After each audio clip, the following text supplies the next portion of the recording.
Welcome, everybody. Hey, hey. Good boy, Tucker. Work smarter where you want. This is learning at its most fun. Hello, everyone. Welcome to another Thursday webinar. Today we have the part 2 of our how to handle prospecting. So again, last week we did part 1. And then we were going to continue on with that process itself. So we're going to do a slight little recap on certain things just to help us, again, move forward in our process. You're going to hear me say that word probably 800 times. And if anyone's hopped on a webinar with ours before, you're going to know that when you hear the word process, naturally, we're going to talk about workflows. So I will try my best to go through those as smooth and easy as possible. I will not be building any workflow today, but I will let you in on a little secret that'll definitely get you, again, kind of guided through that process. So let's really hop in.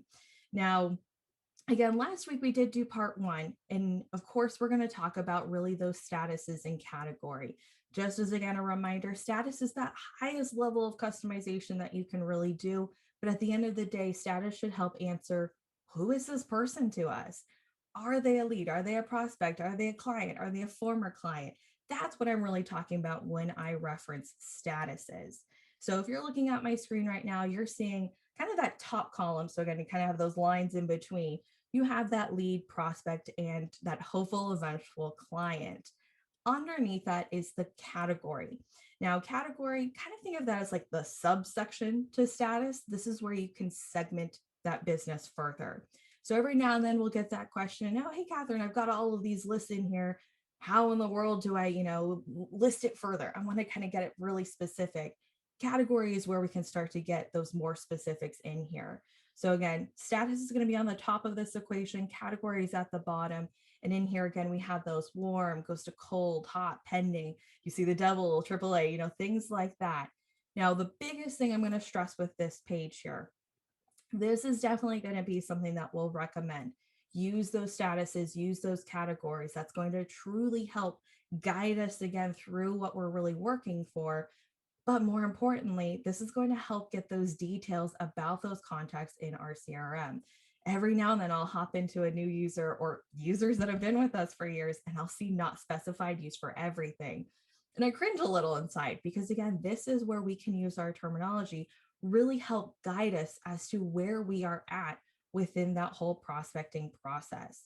So in here, kind of think of this as a stairway as you work your way hopefully up. Again, that's where we take it through those different categories specifically, and then again into those eventual statuses. So we start off with that lead warm, takes us to our prospect, depending on where we go, could take us to our pending, again, depending on how it went, and into that client eventually, which is where we take into that onboarding. Now, again, I did mention earlier, I said processes. I know I'll say about 800 times. You could probably count that on me. But again, we're going to talk about workflows. So I'm going to go ahead and go on to this next page here. And I know it's a little bit small. So if you're blind like me, good news, I'm going to go to another page where you can find this a little bit easier, and I'll zoom in. But this is really what I want to talk about today. This is that prospecting number 1 workflow. So in other words, we have a prospect, we entered it in. Now what, right? This is where, again, we can say, hey, I made that attempt. I made another attempt. Oh, hey, they let me know they're interested. They let me know they're not interested. It's answering those questions that we have of where are we at with this potential, again, prospect lead client. So again, with this one, we have multiple steps in here. There's multiple tasks, there's outcomes. This is a true workflow where it has those multi-factors into it. Again, I know if you're visually impaired like me, this is a little bit small. So I'm going to go ahead, I'm going to swipe on over, and I'm actually going to point out where you can find this exact same workflow, and I'll help zoom in a little bit here. So if we come over, again, I'm in my trainer database, come up to that question mark in the top right-hand corner. And then once you're here, go ahead and click on the other question mark. So question mark, and that'll take us to our help desk. Now I went ahead, like I said, I zoomed in, so I'll zoom out for just a second. And at the top, you're going to see almost like that little Google search bar, and you're going to type in here sample workflows. Now, there are quite a few in here. Again, for today's sake, I'm going to focus in on just that one prospecting one. And you're going to see that right here. So I'm going to zoom in again, just so we have it a little bit larger, and hopefully that helps, again, see it a little bit cleaner. But again, this workflow, it has 6 steps total. You're going to see that right over here. We've got it numbered 1 through 6, nothing too tricky there. And that first thing, what is really a step? A step to me is really a placeholder. It tells us where we're at in that process. Hey, I made attempt number 1. That's my interaction number 1. I attempted again. That's interaction number 2. I had attempt to call number 3. Again, that's interaction number 3. I'm making a final attempt. That's interaction number 4. At that point in time, did they tell me they're interested or they're not? Did I just not succeed in getting a hold of them? So again, it's taking me through really that call cadence, but within that different step, there may be different tasks. So again, step is the first part that makes up a workflow, tells you where you're at in the process. Tasks tell you what you're actually supposed to be doing. So think of those as they'll usually start with verbs: make the phone call, send the email, think of you're physically doing something. Those are, again, going to be your tasks. So if you see here, they've got these little bullet points. Those are actually the tasks within that particular step. Bare minimum of a workflow is 1 step, 1 workflow. Obviously, or I'm sorry, 1 step, 1 task workflow. Obviously, with this one, we've got multiple attempts here. So I've got those different steps coming in. I've got a different task under here. I've got 2 tasks under step 1 here. Make attempt to phone call number 1 and send the email if you don't get a hold of them. Repeat kind of that process. Send email number 2 with attempt number 2. Send or do phone call number 2 with interaction number 3. So again, it's nothing too complicated here. Again, we're not sending anyone to the moon. It's just taking us in the process of, again, really our call cadence of that prospecting. Now, where things start to get a little bit tricky, and we're sitting here going, what in the world does that mean? That's usually when outcomes come into play. So just as a quick little recap before I take a deep dive into outcomes: steps tell you where you're at. Think of those as placeholders. Tasks tell you what you're physically doing. Usually, again, starts with a verb. Outcomes are kind of that literal fork in the road. As much as I'd love to say we live in a perfect world, we don't. I hate to be the one that's bursting your bubble if you thought it was, but outcomes, again, are going to be that fork in the road. I've hit a dead end. Where am I going from here?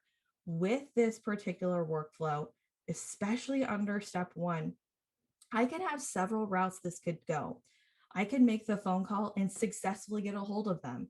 If I successfully was able to reach them, did they tell me they were interested? And if so, I sure as heck do not want to follow up with them in 3 days, go, hey, are you interested? That's weird.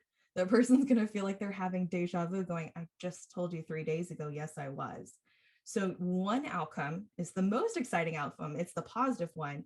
We got a hold of them and they told us they're interested.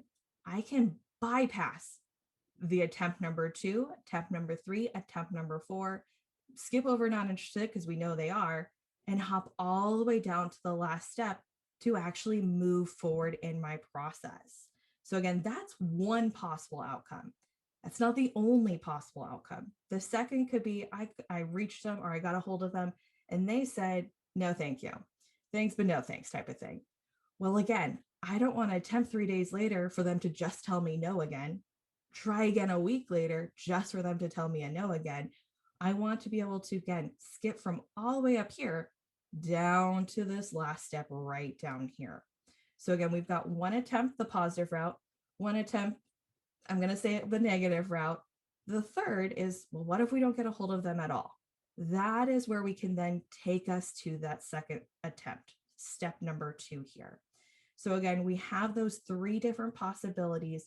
Those are outcomes. It sends us in those different directions. With this particular workflow, I'm going to be very honest, this is going to be a lot of wash, rinse, repeat, because we're going to attempt again number 2. From attempt number 2, it's possible they tell me they're interested, they tell me they're not interested, or I didn't get a hold of them again. Trying again. Same thing with step 3. You're going to have almost the exact same look to it. Interaction number 3, the same, again, 3 outcomes, just setting us to the different step. Step 4 is where it starts to get a little bit interesting because obviously this is our final attempt. I'm not going to say they're not interested and then go to interested, This is where I make that attempt to say, hey, at this point in time, I'm calling it done. We're marking them as not interested. So I only have 2 options from this one. Now, down here at the end, again, this is where it starts to get different even more. We're done with this workflow. If they're not interested and you do not have an outcome, what this would look like is you would have the, hey, I'm done with updating the contact category. Again, if there's no outcomes, it's shoving you to step number 6, saying they're interested. So if you were to look back at this, you'd go, they just said they're not interested and now they are, which, hey, that is possible. But if that's not really what we're trying to do, you want the option to complete the workflow. Again, if they did decide at this point in time they want the interested in meeting, we want to be able to update it and complete the workflow out. So again, that's really all that this makes up. Again, this is the exact same thing as what I had on this page. I just zoomed in because I am visually impaired and it's a lot easier to read it when it's larger. But again, you can always find this exact workflow. Now, this is really what we kind of consider that whiteboarding phase. If you kind of draft out what you're truly looking for, then actually putting it into your workflow and putting it into your CRM, the actual template itself, is pretty simple. So when it comes to actually building it out, and again, I'm not going to be able to go through all of that today, but if you come up to your name, manage your account, you're going to want to build that under that workflow template. A template in itself, it's there for you to repeat over and over and over again with however many prospects you have in your future. This is going to, again, give you that option. So right at the top, I put a little asterisk because I wanted this to be right up there so I didn't have to worry about scrolling for days in here. But this is the exact process as to what we saw here, just in the templated form. Again, interaction 1 is my step 1. Here's those possible outcomes. I'll minimize that for a second. Here's that task. Here's the second task. Here's the step 3. Again, wash, rinse, repeat here. Here's that step. Here's those outcomes. Here's those tasks. Now there's one more thing, one little piece that also does come into play when it comes to workflows. I was trying to hold off until we got to this page because I feel like it's a lot easier when you see it here. And that's really the due dates for these. When do these have to be completed by? You obviously want to hold yourself or your coworkers, depending on who's working on this, you want to hold them accountable. We want to give that responsibility. If we don't put target dates, it's in our human nature to try to push it off. I can safely say myself, if there's not a deadline, it could be weeks later, it could be months later, we could completely forget about it. So that is where another piece of the workflow comes in, and that's this concept of target dates. So right here, you have this on target date. If I minimize this a little bit, right here, you'll see 3 days after target dates. Again, if I come to step 3 here, minimize that, we've got 7 days. All of those were also visible right here. What does this really mean though? When I mean on target date, that's really saying, hey, if I launch this today and I want it to start today, I want the on target date. Over here, this also plays a role. Now, when I click into it, this is one thing that looks a little weird, so bear with me. When you have this set to 0, it actually kind of disappears, it leaves it blank, but just know it is a 0 here. That is really saying that if the creation date is today, 0 days after today automatically fills in. So again, what I'm saying, I feel like it's always easier when you see it in practice. If I were to launch a workflow and I pick that template, I have it set again 0 days from today. I might have to give a quick little refresh. Let me give a little refresh to my page here. Is that it's going to, again, though, while that's kind of loading, it's filling in those dates for me.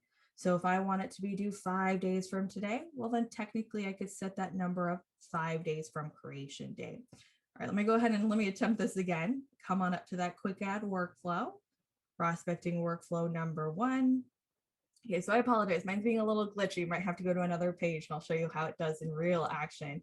But again, the whole point of that is to pre-fill these and have these due dates so that way I know when I'm supposed to be doing these different tasks. Now, the other thing, this isn't necessarily a requirement. To me, it is. I'm going to stress this until the day I die. Put the assignees in here.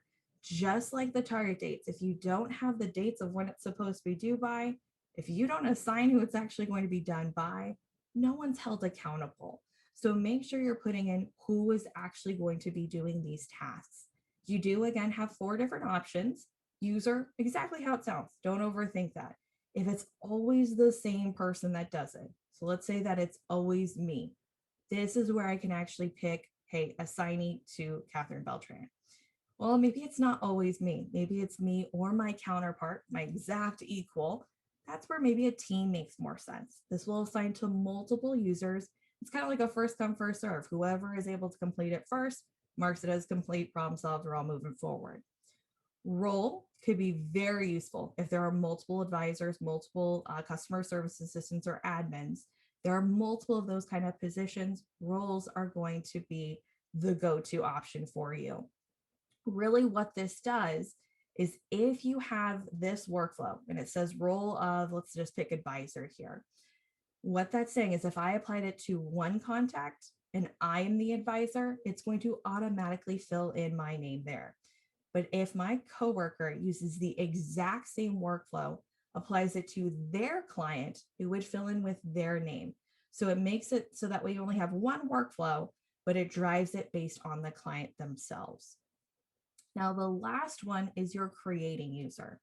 Despite the name, I know a lot of people will assume it's the person building the workflow. That's not the case. It's actually the person who's physically launching it. Think of it as the person who's creating it live. That is creating user. So sometimes with prospecting, that could be very useful. If you get maybe a list of 10 names, I'm going to reach out to the first 4, someone else is going to reach out to another 2, someone else is reaching out to the remaining.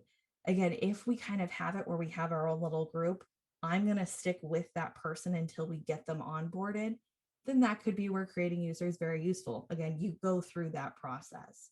So don't be afraid to use a variety. You can have one role assigned here. You have a user down here. Again, it's going to be that kind of hodgepodge depending on your process and who's supposed to be doing them.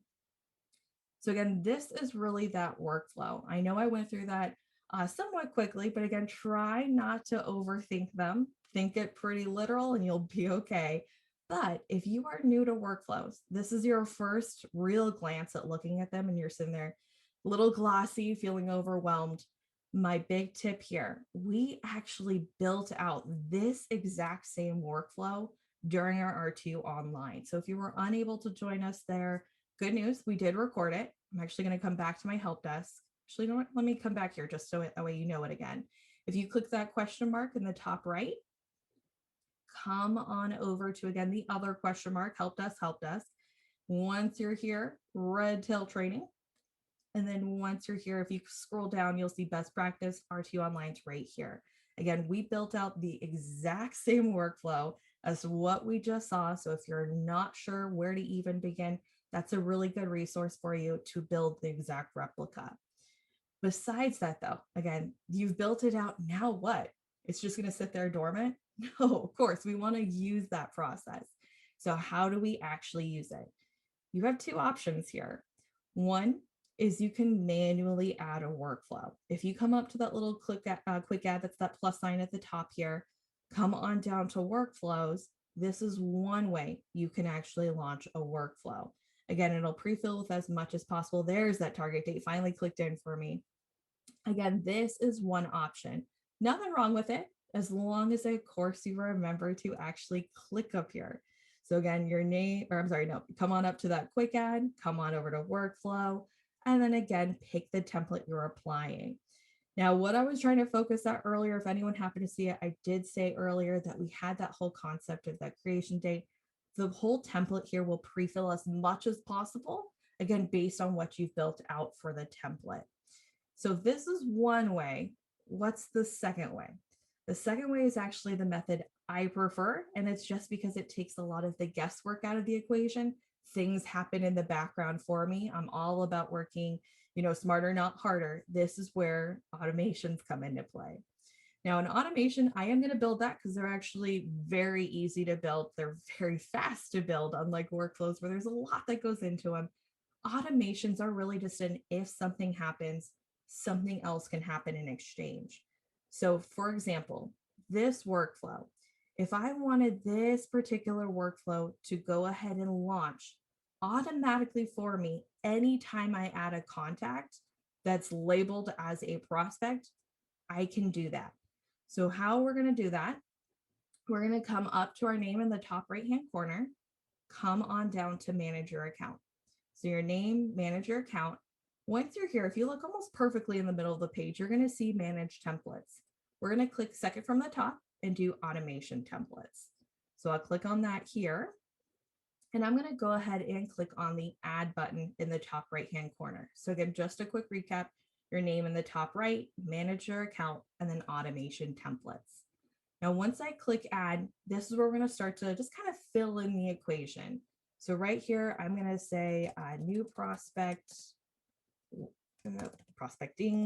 workflow, and I'll just name it something like that. I can even do prospecting workflow number 1, so I know which one it's relating to if I have multiple. This is where we start to do the if-then scenario.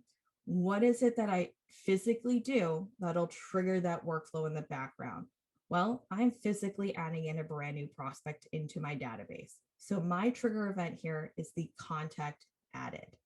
So I want my new prospecting workflow number 1 to launch if a contact has been added. Well, how do I know which workflow is going to launch? That's where I click the do this action. So under action type, link workflow from active template. Give it a second here. You'll get to pick from your list of active templates. I'm going to stress that word active. If it's still marked under construction or you unintentionally made it inactive, make sure you go and actually change it to active. That way it'll show up here. So again, I'm going to pick prospecting number 1. So just again, I like to read it as a sentence. If I add a new contact today, I want that prospecting workflow number 1 to automatically launch. Technically, this is a completed automation. Why I'm making a face is because what this is saying is that any contact I add will trigger that workflow. This might not apply for everyone, but we happen to also add vendors. We also happen to add personal contacts into our database. We happen to add in other situations, maybe like trusts that do not need this prospecting workflow. If you have a scenario where it's specific, I only want this to work when, that is where conditions come into play. So again, I personally only want my prospecting workflow number 1 to launch if I have a status equal to prospect. That is where an if all condition is going to come into play. Think very specific with the if all. If all means I have to meet all of the parameters I set up here for the actual automation to work. Now mine's rather simple. It's just really 1. So I can come on over. I just click that new condition in the top right. I'm going to come over to contact status equal to, and again, I want it to be prospect. And I'll add my condition. That's it for me. You can make yours more specific. It could be when a prospect's also with a category of hot. The more conditions you add here, the more things you have to make sure are chosen to make sure this actual workflow launches. But again, just one more time, I like to read it like a sentence. If I add a new contact today that's labeled as a prospect, it will automatically launch my prospecting workflow. That's it with the actual automation. Truly, really those 3 little tabs specifying exactly what I want it to do. That's all that really goes into an automation. Now, I do want to just clarify, because I know sometimes we'll get that question, when do you use the if all versus the if any? If any could be where it's this or that. So think of it as if I wanted this workflow to technically launch, if I put someone as a lead or a prospect, that's where if any would make sense. Because I only want it for the 1 status, that's why I'm using the if all condition. Now I'm going to go ahead, I'm going to create my automation. And again, now it exists in the background. So now going forward, I don't have to do anything special, but remember to add the person in. I know that's already a struggle enough sometimes. So I'm going to go ahead, I'm going to add in a new contact. I'm going to come up to my quick add at the top here. I'm going to click on contacts. I'm going to click on an individual, and I'm actually going to let you guys in on maybe some other things that tend to get a little murky. When it comes to prospects, sometimes we're rather limited on the data that we have.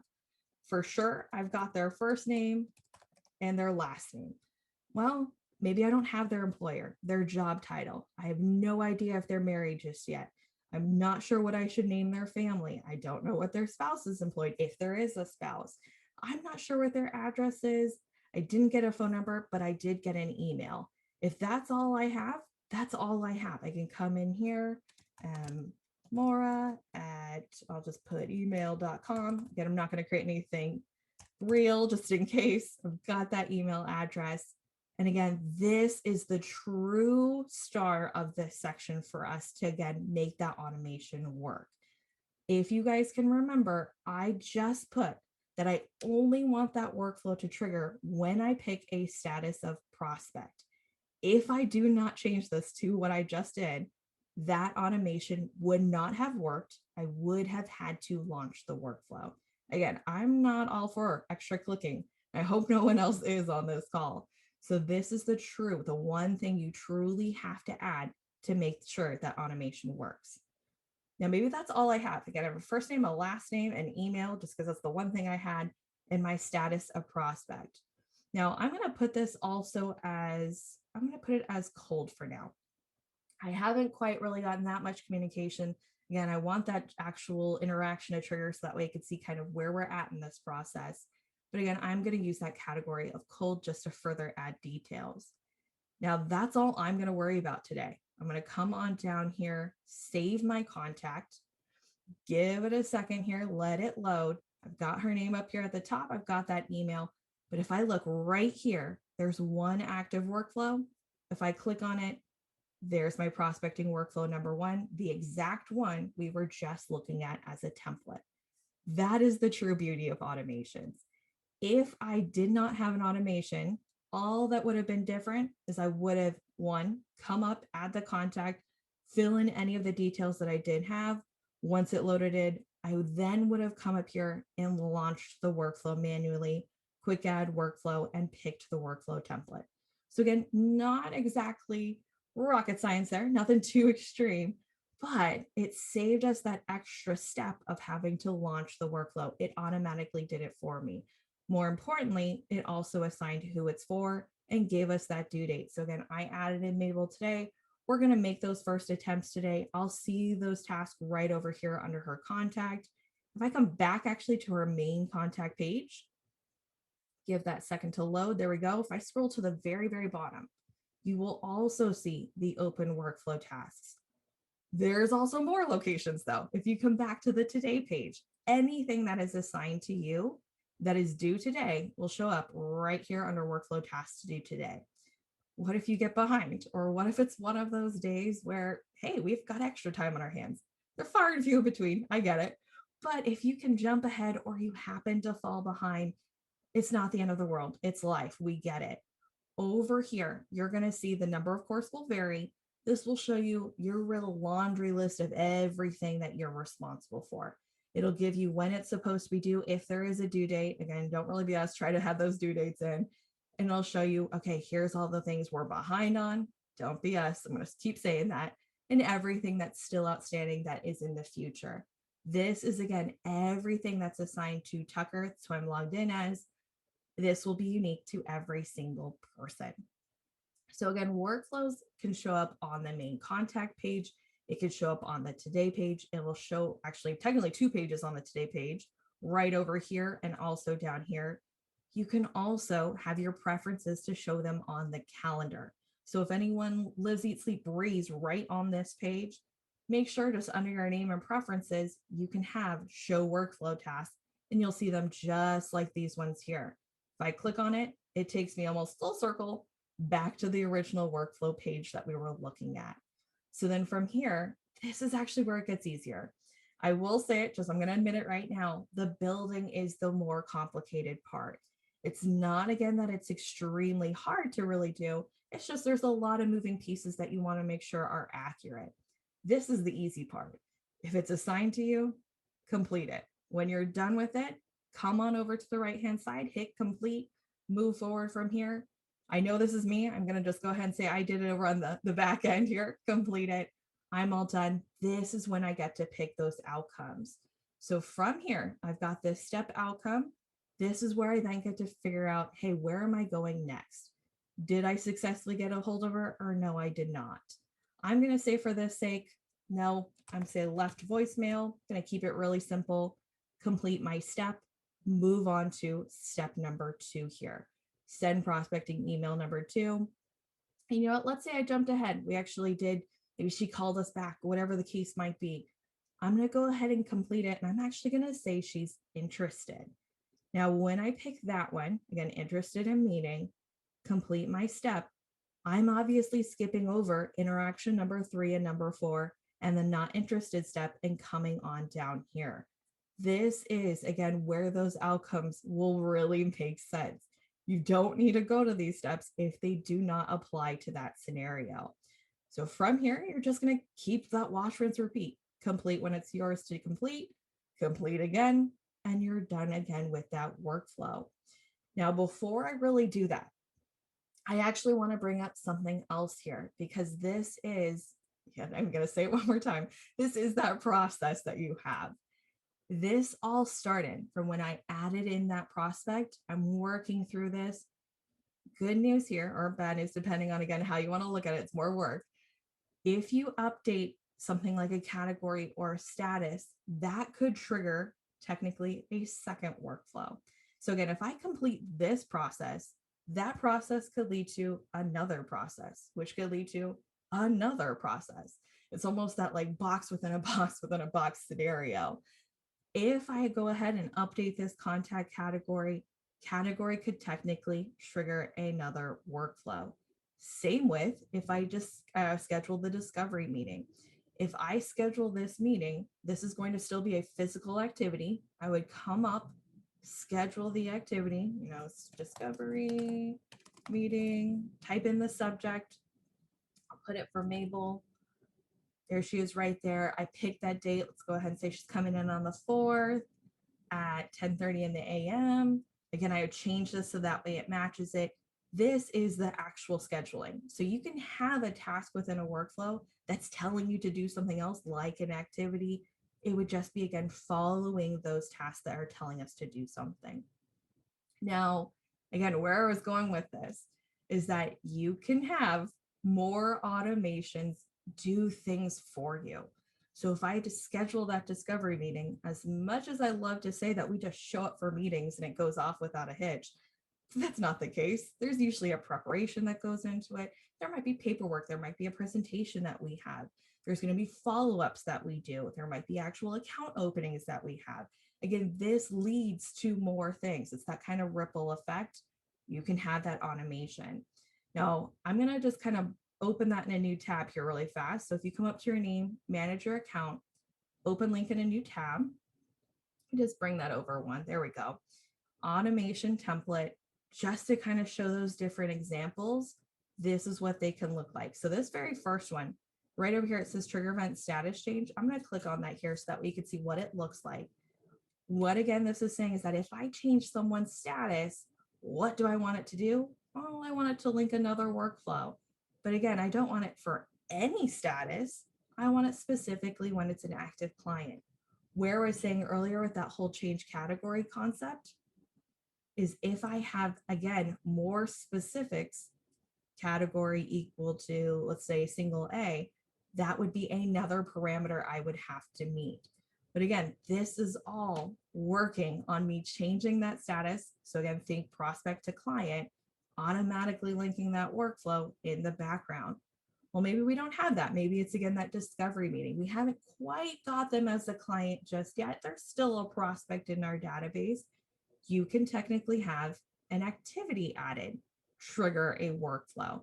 Again, we don't just show up and go, perfect, we're ready to go. There's things we do in the background. I can schedule that meeting, but while that meeting is all set, it's blocked off on my calendar, I can have that whole process in a workflow for me to work on those tasks in the background, specifically when I have certain types and categories picked. Now, with this one, I do want to just give, again, one more tip. I know I'm going real in depth here, but with something like an activity added automation, and you have one that's saying, hey, a type has to be picked and a category has to be picked. I don't have a lot of faith in the human just interaction on a day-to-day. My brain barely works all day. So if you guys have one of those Mondays, I call it the case of Mondays all the time, activity templates will be the true star for an activity added workflow. So with something like this, or automation, I'm sorry, with an actual activity template, I'm just going to pick on one here, pick on that onboarding, it will go ahead and pre-select the category and the type for you. This will eliminate the possibility of you forgetting to do one or the other or both. That is where I will stress. Again, you can have a template, you can have as many templates as you want. So that way, you know for a fact that when I try to do something like a discovery meeting or an onboarding meeting that triggers the workflow in the background, if I pick that template, I know for a fact it's going to work in the background because both of those conditions are getting met. So again, that's where I'm gonna step off my soapbox for a second. That's again where it can get really in depth, really into it. But again, from there, it's just a matter of completing those workflows. So I'm going to go ahead. I'm going to say we're all done here. Complete. I'm going to say we're all finished. If there's any other details, I can add in those step notes. Step notes are a perk of those outcomes. I like to think of them as those breadcrumbs telling the story, and I'll complete that step. The beauty of, again, those outcomes stuff, there's just another one. They're my favorite things when it comes to workflows. Anything you skipped over will show skipped by outcome. So that way, if anyone else comes to look at it later, they're not sitting there going, what happened to these ones? Why are they blank? It'll say, oh, hey, you didn't need to go to them because you've successfully got that interaction right under number 2. So again, that is where outcomes will make that last little stand for it to really push for why you should have them. And then once it's complete, if I come back to Mabel's main page here, we come one more click backwards. Under the latest notes, there's that workflow. So I know I said it probably way earlier, probably went in one ear, out the other. When you are done with a workflow, they don't just disappear. You know, that hard work you put into it isn't poof, it's gone. It saves as a note on the contact record. So make sure you use that category that when you're setting up the workflow template, so that way it goes under the appropriate response. You can easily locate it when you need to in the future. Now, just again, one little kind of recap. It's more of a basic concept, but it's one that's often forgotten about. When it comes to updating those statuses and categories, make sure you just come on over to that edit button right over here. And again, you just change it to the appropriate response from there. So let's say, you know what, that's a hot prospect. We're going to take her to that discovery meeting. And again, we'll move forward from there. So again, that's that positive outcome. If you did add in another prospect and they actually completed it, maybe at the not interested level, again, the whole point of that one, so that way you can complete it early, it would not go to the interested step 6. Make sure, again, you have that outcome. But that's really the process that you have. I know it seems, again, like it's a lot that goes into it, but if you put in that real hard work at the beginning, it's really simple. You're just, again, working through what you've already established and literally putting it into play. Thanks so much for joining us today for this particular session. If you have any questions, please don't hesitate to give us a call at 800-206-5030, option 3 for support, or just shoot us an email over to support@redtailtechnology.com. Thanks a lot and have a great day.